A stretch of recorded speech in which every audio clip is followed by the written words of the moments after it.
সাতক্ষীরা সদরের লাফসা ইউনিয়নের বিনেরপোতা গ্রামে বেতনা নদীর বেড়িবাঁধ ভেঙে পানি ঢুকছে।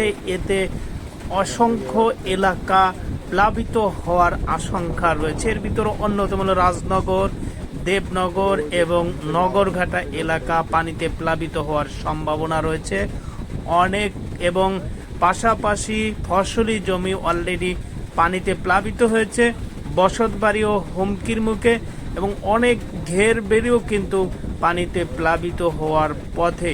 অলরেডি বিকালবেলা আমরা কয়েকটি এলাকা পরিদর্শন করে দেখেছি যে অনেক ঘেরের মালিকরা কিন্তু ঘেরের পাশে মাথায় হাত দিয়ে বসে থাকার উপকরণ হয়ে গেছে অলরেডি।